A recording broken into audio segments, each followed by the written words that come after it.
ಲಿಬೆ cookies ರವರ ವತಿಯಿಂದ ನಾಡಿನ ಸಮಸ್ತ ಜನತೆಗೆ ಗೌರಿ ಗಣೇಶ ಹಬ್ಬದ ಹಾರ್ದಿಕ ಶುಭಾಶಯಗಳು. ಈತ ಬಣ್ಣ ಬಣ್ಣದ ಮಾತಿಂದ ಮಹಿಳೆಯರನ್ನ ಮರಳು ಮಾಡ್ತಾನೆ. ತನ್ನ ಆಸೆ ತೀರಿಸಿಕೊಂಡ ಬಳಿಕ ಕಿರುಕುಳ ಕೊಡ್ತಾನಂತೆ.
ನೋಡಿ, ಈತ ಬಣ್ಣ ಬಣ್ಣದ ಮಾತಿಂದ ಮಹಿಳೆಯರನ್ನ ಮರಳು ಮಾಡ್ತಾನೆ. ತನ್ನ ಆಸೆ ಎಲ್ಲ ತೀರಿಸಿಕೊಂಡ ಬಳಿಕ ಕಿರುಕುಳ ಕೊಡ್ತಾನಂತೆ. ಚಿನ್ನಿ ಬಂಗಾರಿ ಅಂತಾನೆ. ಆಮೇಲೆ ಕೊಲೆ ಬೆದರಿಕೆ ಹಾಕ್ತಾನೆ.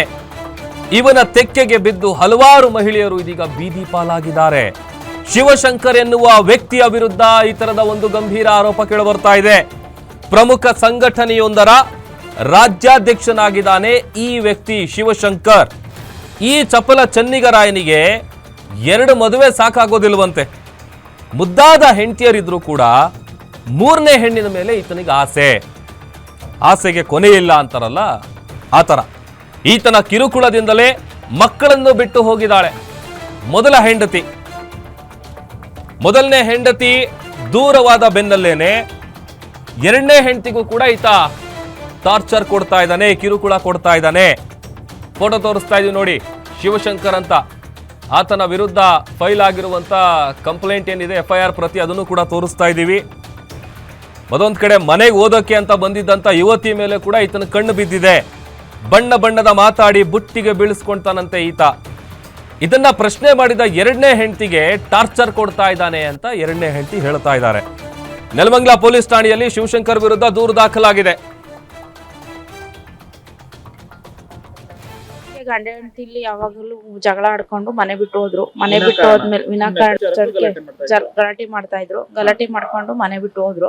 ಹೋದಾದ್ಮೇಲೆ ಅವ್ರಿಗೆ 3 ಜನ ಮಕ್ಳು, ನನಗೆ ಒಬ್ಬ ಗಂಡು ಮಗ ಇದ್ದಾನೆ. ಅವ್ರ 3 ಜನ ಮಕ್ಳು, ನನ್ ಮಗ ಒಬ್ಬ. 4 ಜನ ಮಕ್ಳು ನಾನೇ ಸಾಕೊಂಡು ಮನೇಲಿ 10 ವರ್ಷದಿಂದ ಸಂಸಾರ ಮಾಡ್ಕೊಂಡೇ ಇದ್ದೆ.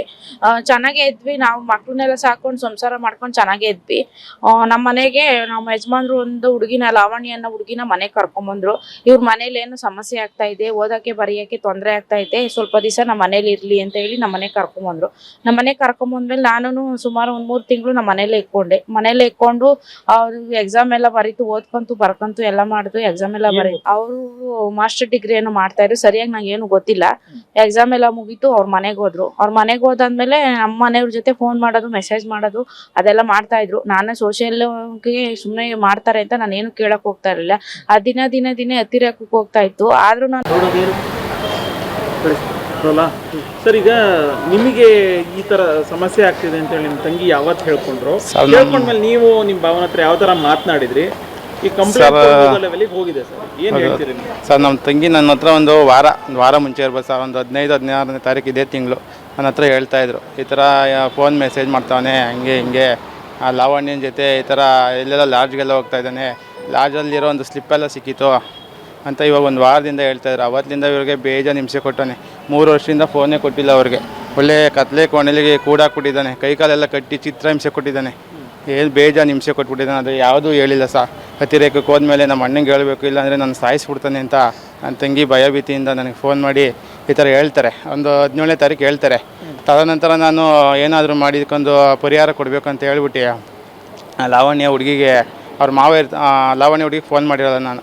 ಅವ್ರ ಮಾವಂಗೆ ಫೋನ್ ಮಾಡ್ತೀನಿ, ಯೋಗಾನಂದ ಅಂತ ಹೇಳ್ಬಿಟ್ಟು. ಆ ಯೋಗಾನಂದಗೆ ಫೋನ್ ಮಾಡಿಬಿಟ್ಟು, ನೋಡಮ್ಮ ಈ ಥರ ನಿಮ್ಮ ಹೆಣ್ಮಗಳು ಈ ಥರ ಮಾಡ್ತಾಯಿದ್ದಾಳೆ, ನಿಮ್ಮದು ಹೆಣ್ಮಗು ನಮ್ಮದು ಹೆಣ್ಮಗು. ಇವನಿಂದ ಶಿವಶಂಕರ್ ಎಸ್ಸು ಅವನು ಜೈ ಭೀಮ್ ಚಳುವಳಿ ಅಂತ ಸಂಘಟನೆ ಕಟ್ಕೊಂಡಿದ್ದಾನೆ. ಅದ್ರ ಸಂಘಟನೆಯಲ್ಲಿ ಸಂಘಟನೆ ಮೂಲಕನೇ ಇದಾರಾ ಸರ್? ಹೌದು ಇದೆ ಸರ್. ಮೊನ್ನೆ ಒಂದು 3 ತಿಂಗಳಿಂದ ಕಟ್ಕೊಂಡಿದ್ದಾರೆ. ನಾನೇ ರಾಜ್ಯಾಧ್ಯಕ್ಷ ಅಂತ ಪಟ್ಟ ಕಟ್ಕೊಂಡು ತನಗೆ ಮೆಟ್ರೋ ಬ್ಯೂರೋ ಹೆಡ್ ಉಲ್ಲಾಸ್ ಈ ಬಗ್ಗೆ ಮತ್ತಷ್ಟು ಡೀಟೇಲ್ಸ್ ಅನ್ನ ಕೊಡ್ತಾರೆ. ದೂರವಾಣಿ ಸಂಪರ್ಕದಲ್ಲಿ ಜಾಯ್ನ್ ಆಗಿದ್ದಾರೆ. ಉಲ್ಲಾಸ್, ಏನ್ ಕತೆ ಇದು? ಈತ ಏನ್ ಮಾಡ್ತಾ ಇದ್ದಾನೆ, ಆಮೇಲೆ ಯಾರನ್ನ ಮನೆಗೆ ಕರ್ಕೊಂಡು ಬಂದಿದ್ದಾನೆ, ಏನ್ ಡೀಟೇಲ್ಸ್ ಗೊತ್ತಾಗಿದೆ ಅಂತ? ಸಂಘಟನೆ ಒಂದರ ಮುಖಂಡ ನಿರ್ಮಲಾ ಸುತ್ತಮುತ್ತ ಒಂದು ಸಂಘಟನೆಗಳನ್ನ ಕಟ್ಕೊಂಡು ಸುತ್ತಮುತ್ತ ನಾನು ಒಬ್ಬ ಲೀಡರ್ ಅಂತ ಹೇಳಿ ಗುರುತಿಸ್ಕೊಂಡಿರುವಂತಹ ವ್ಯಕ್ತಿ ಶಿವಶಂಕರ್ ಅಂತ ಹೇಳ್ಬಿಟ್ಟು ಈತ ಏನ್ ಮಾಡ್ತಾನೆ ಅಂತಂದ್ರೆ ಸಂಘಟನೆಗಳ ಮೂಲಕ ಗುರುತಿಸ್ಕೊಂಡು ಬಣ್ಣದ ಮಾತುಗಳನ್ನ ಆಡ್ತಾನೆ. ಅದಾದ ನಂತರ ಯುವತಿಯರನ್ನ ತನ್ನ ಬಲೆಗೆ ಬೀಳಿಸ್ಕೊಳ್ತಾನೆ. ಇದೇ ರೀತಿ ಈತನ ಬಲೆಗೆ ಬಿದ್ದ 2 ಮಹಿಳೆಯರಿಂದ ಇವನಿಂದ ವಂಚನೆಗೆ ಒಳಗಾಗಿದ್ದಾರೆ. 2 ಮದುವೆ ಆಗಿದೆ, ಆದ್ರೂ ಕೂಡ ಅವನ ಆಸೆ ತೀರಿಲ್ಲ ಅಂತ ಹೇಳ್ಬೋದು. ಹೀಗಾಗಿ ಮತ್ತೆ ME ಅಂದ್ರೆ ಡಿಗ್ರಿ ಓದುವಂತಹ ಒಂದು ಯುವತಿಯನ್ನ ತನ್ನ ಮನೆಗೆ ಕರ್ಕೊಂಡ್ ಬರ್ತಾನೆ. ಕರ್ಕೊಂಡ್ ಬಂದ್ಬಿಟ್ಟು 3 ವರ್ಷಗಳ ಕಾಲ ತನ್ನ ಮನೆಯಲ್ಲೇನೆ ಆ ಯುವತಿಗೆ ವಿದ್ಯಾಭ್ಯಾಸಕ್ಕೆ ಬೇಕಾದಂತ ಎಲ್ಲಾ ಸಹಾಯನು ಕೂಡ ಮಾಡ್ತಾನೆ. ಅದಾದ ಬಳಿಕ 2ನೇ ಹೆಂಡತಿ ಇದ್ರೂ ಕೂಡ ಮತ್ತೆ ಈ ಒಂದು ಯುವತಿಯ ಮೇಲೆ ಆತನಿಗೆ ಆಸೆ ಬರುತ್ತೆ. ಆ ಯುವತಿ ಜೊತೆಗೆ ಚಾಟ್ ಮಾಡೋದಾಗಿರ್ಬೋದು, ಸುತ್ತಾಡೋದಾಗಿರ್ಬೋದು, ಎಲ್ಲದನ್ನು ಕೂಡ ಮಾಡ್ತಾನೆ. ಆದ್ರೆ 2ನೇ ಹೆಂಡತಿ ಇದನ್ನ ಗಮನಿಸಿ ಆ ಶಿವಶಂಕರ್ ಅನ್ನುವಂತಹ ವ್ಯಕ್ತಿಗೆ ಅಂದ್ರೆ ತನ್ನ ಗಂಡಂಗೆ ಹೇಳ್ತಾರೆ, ಇಲ್ಲ ಈ ರೀತಿ ಮಾಡುವಂತದ್ದು ತಪ್ಪು ಅಂತ ಹೇಳಿ. ಆದ್ರೆ ನಾನ್ ಮಾಡ್ತಿರೋದೇ ಸರಿ ಅಂತ ಹೇಳ್ಬಿಟ್ಟು ಆ 2ನೇ ಮಹಿಳೆ ಅಂದ್ರೆ 2ನೇ ಹೆಂಡತಿಗೂ ಕೂಡ ಕಿರುಳು ಕೊಡುವಂತ ಕೆಲಸವನ್ನ ಮಾಡ್ತಾನೆ, ಬೆದರಿಕೆ ಹಾಕ್ತಾನೆ, ಕೊಲೆಯನ್ನ ಮಾಡ್ತೀನಿ ಅನ್ನುವಂತಹ ಒಂದು ಮಾತನ್ನ ತನ್ನ ಗಂಡ ಹೇಳ್ತಾ ಇದ್ದ ಅಂತ ಹೇಳಿ ಆ ಮಹಿಳೆ ಹೇಳ್ತಿದ್ದಾರೆ. ಸದ್ಯಕ್ಕೀಗ ಆ ಶಿವಶಂಕರ್ ವಿರುದ್ಧ ಈಗ ನೆಲಮಂಗಲ ಪೊಲೀಸ್ ಠಾಣೆಗೆ ದೂರು ಕೂಡ ದಾಖಲಾಗಿದೆ. ಆ ಒಂದು ದೂರಿನ ಆಧಾರದ ಮೇಲೆ ಶಿವಶಂಕರ್ನ ಈಗ ಪೊಲೀಸರು ಬಂಧಿಸುವಂತ ಕೆಲಸವನ್ನ ಮಾಡಿದ್ದಾರೆ. ಕೇವಲ ಶಿವಶಂಕರ್ ಮಾತ್ರ ಅಲ್ಲ, ಈತನ ಜೊತೆಗೆ ಇನ್ನೊಂದು 2-3 ಜನನು ಕೂಡ ಸಪೋರ್ಟ್ ಅನ್ನು ಮಾಡ್ತಾ ಇದ್ರು, ಬೆದರಿಕೆ ಹಾಕ್ತಾ ಇದ್ರು ಅಂತ ಹೇಳಿ ಆ ಯುವತಿ ಅಂದ್ರೆ ಮೋಸ ಹೋಗಿರುವಂತಹ 2ನೇ ಹೆಂಡತಿ ದೂರನ್ನ ಕೊಟ್ಟಿದ್ದಾಳೆ. ಸೊ ಈಗ ಅವರಿಬ್ರು ಕೂಡ ಅಬ್ಸ್ಕಂಡ್ ಅವರನ್ನ ಹುಡುಕುವಂತ ಕೆಲಸವನ್ನ ನೆಲಮಂಗಲ ಪೊಲೀಸರು ಮಾಡ್ತಿರುವಂತದ್ದು. ಪ್ರಭು, ಓಕೆ, ಥ್ಯಾಂಕ್ ಯು ಉಲ್ಲಾಸ್ ನಿಮ್ಮೆಲ್ಲ ಡೀಟೇಲ್ಸ್ಗಾಗಿ.